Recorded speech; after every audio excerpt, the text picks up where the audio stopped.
So ranging and distance, I talked about practicing with the punching bag. If you're going to break out a new sword, especially if you're going to go to a tournament, don't break out a new sword, but if you have to, range it in.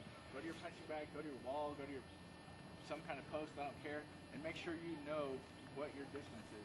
Because if I don't know how close I have to be to hit you, I'm going to be hitting the shield. I have no idea what I need to do.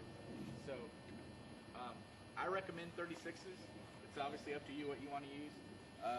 I would say no more than 38 for sword and board, which is why I'm not teaching with that thing. That's really just a ditch field kind of fishing sword where you're just kind of doing that. It's really not great, but I broke my short, so that's how I'm using it. It's really one of my Florentine offhand swords. So make sure you range your swords in. And then in this part, we'll talk about how to close. You let someone close with you, what happens when they close with you, and then what will you do. So when you approach a fight, after you've fought someone a couple times, you pretty much know what they're going to do. You know, you'll know they're going to try to high cross me, they're going to try to ass wrap me, whatever. So when you approach them, know that they're going to do that, and then figure out what you're going to do to counteract it already in your head. It's like poker. Knowing what they're going to do is more important than knowing what you're going to do. Because if you know what they're going to do, you can react to it faster. And like 80% of people are just going to throw the same thing over and over again, especially if it worked on you once. If it worked on you once, then they're like, oh, I know it works on him, and they're going to try to use it again. So just go in knowing that. As far as ranging goes, so if I'm fighting him and we're right here and we have distance, you know, I can't do much from here. My options are kind of limited. Pretty much what most of Amguard does is get right here and then throw this silly old high cross that I hate. It's an okay shot, but if you throw it more than, say, half the time, more than 25% of the time, I would put it in the refrigerator and bring it out later after you practice these other shots you learned today. It's an okay shot, but the other stuff is going to work for you much better.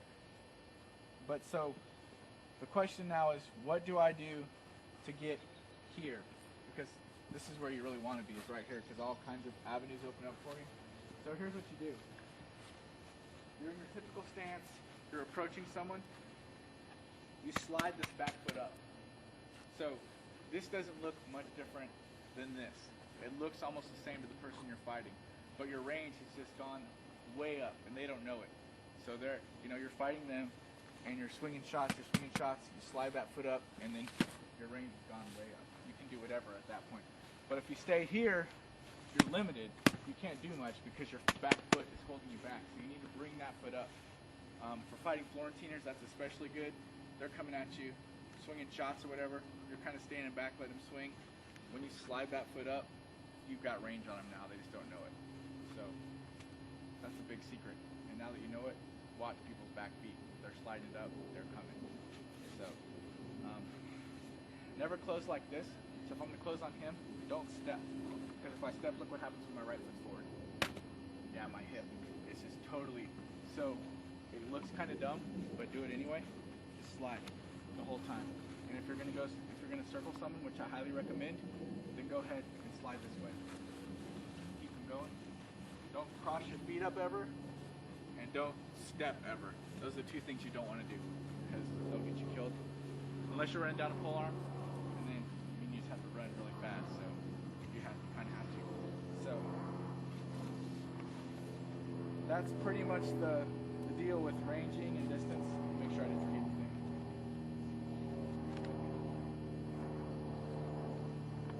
Okay, so then the question is, we already talked about knowing what he'll do, and then the question is, do I let him close? And the answer is, you can. Also, what to remember when you're closing is, watch this. Do that. And let me tell you why. Okay, so I'm here with him, and I'm trying to throw sky hooks on him, and I'm at the bottom. I can't really get it over. It's trouble. If I just slide my hand up like that, I can get it over a lot easier. You'll find your hook shot, your sky hooks, and your ass wraps are easier at closer range when you just choke up on your sword. So that's another thing to watch for with really good fighters. If you see them choking, they're coming. But before you start going for a close, go ahead and choke. And then when you get here, you'll have ass straps open and top sides open that they're not ready for it, and you won't have to reach so high to throw it. You know, it'll be much less. You have a lot more tip control, which brings me to, how do you hold your swords? Yeah, so pretty much everybody's thumb out, and the reason why you do that is for tip placement. You have a lot more control when that thumb is out than you do if you're like this. Your wrist hurts a lot more and you lose a lot of control. That thumb, your thumb out like this or even off to the side a little bit guides your sword for you, and it puts it where you want it to go. So I would recommend that. That grip is very good. So that is ranging and distance.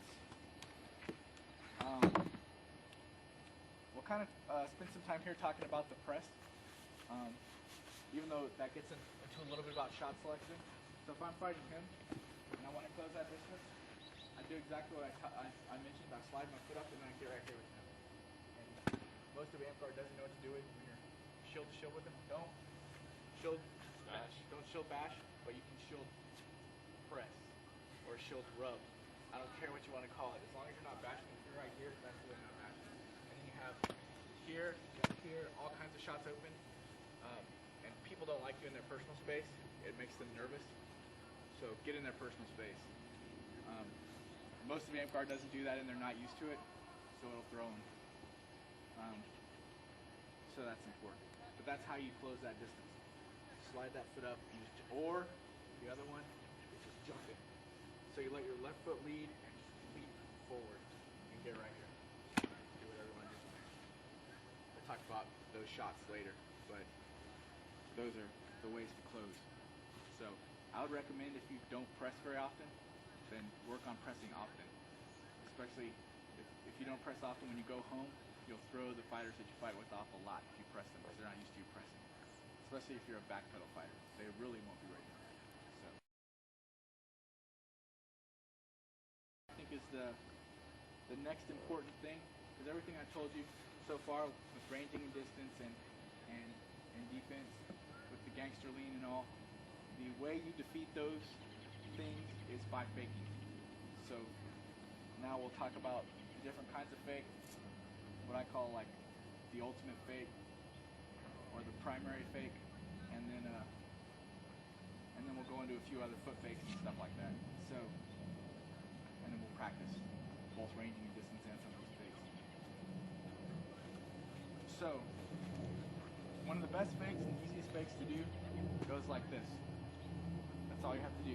Just punch down kind of towards your groin, right there, and then, so if I'm going to do that to you, I'm going to come up, I'm going to punch down. Look what he did. What am I going to do? Damn right. Right over. And that's all I did was this. What if he didn't do that? What if he knows I like to go for that shoulder? He opens up, I can come down here, come out. He comes high, go down here, come up. So that fake is so easy. Oh, don't fake moves. New people, they're not going to react to your fakes. So you can sit here and throw all kinds of crazy stuff that you want, and they're just going to stand there and like swing at you, because that's all they know how to do.